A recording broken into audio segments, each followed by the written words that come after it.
me too much. And then, either release happens or whatever. But I found that so beautiful. And where was...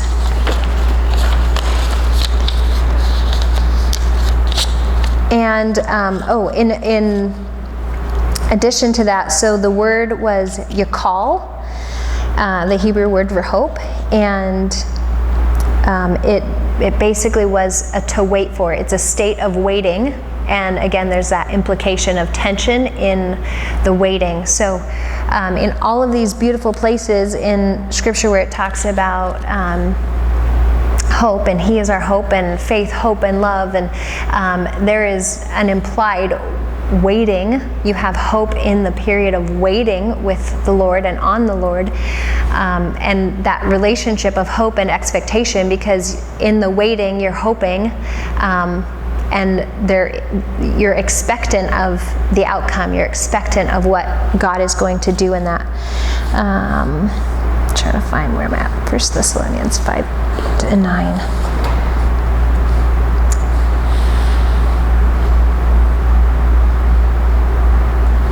Well, that's not the right one. Thessalonians 5-9. Oh, okay. So, sorry, I kind of get all over the place with. In speaking to our hopes and our expectations, so in 1 Thessalonians 5:9, it says, "For God did not set us up for disappointment. He is not teasing us with desires that we desperately reach for but cannot attain to. He has brought us to a place where we are surrounded by the poetry of what salvation communicates in the Lordship of Jesus Christ." So, 1 Thessalonians 5:9, and this is at the Mirror version. And I love that as we are in this place of waiting and where we feel the tension because we're hopeful of something that we expect, we have this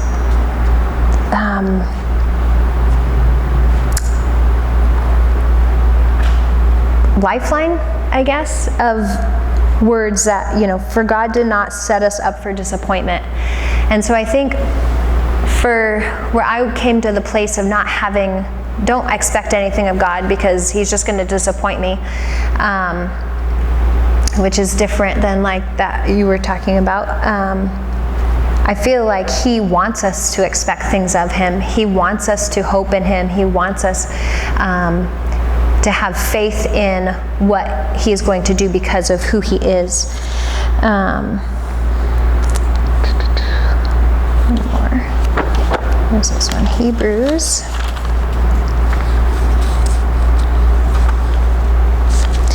So Hebrews 11:1. Persuasion confirms confident expectation and proves the unseen world to be more real than the seen. Faith celebrates as certain what hope visualizes as future. There's a lot in that. I need to chew on that one. Read it one more time.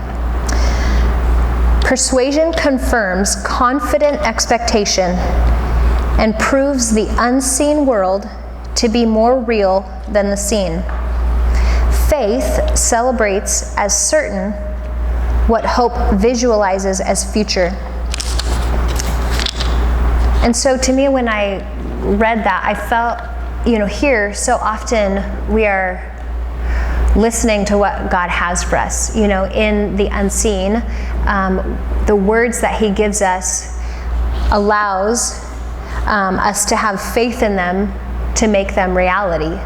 And so with our relationship with Him and in hearing, we can flip what our expectation is to what He's wanting us to expect of Him, what He wants us to hope with Him, and turning that to be in agreement together rather than our own individual expectation but rather this beautiful partnership to make what is unseen now seen, because it's his plan, it's his expectation.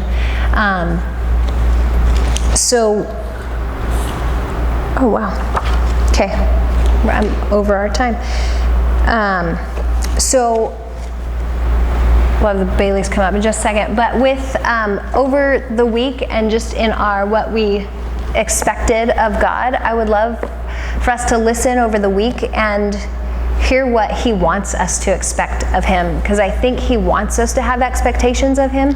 I was reminded of the story with Moses, and he was given a word of freeing the people of Egypt, the Israelites from Egypt, and it happened over such a long period of time, and I'm sure that the Israelites were asking for it for so long, and in God's timing, that hope and expectation became a reality, and so there was a promise that was given from the Lord that then enabled that to become true, as there was agreement with Moses and God in that promise that was made. And so turning that hope and expectation, making it going from unseen to the seen and becoming reality, but there was a period of waiting in that. So I would love for us to just for yourselves think about the expectation that you have of God and listening to the Lord with that,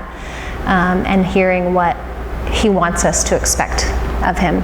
So sorry, I'm late on time for you guys, so you guys ready? Awesome. Yeah, it is. Sweet.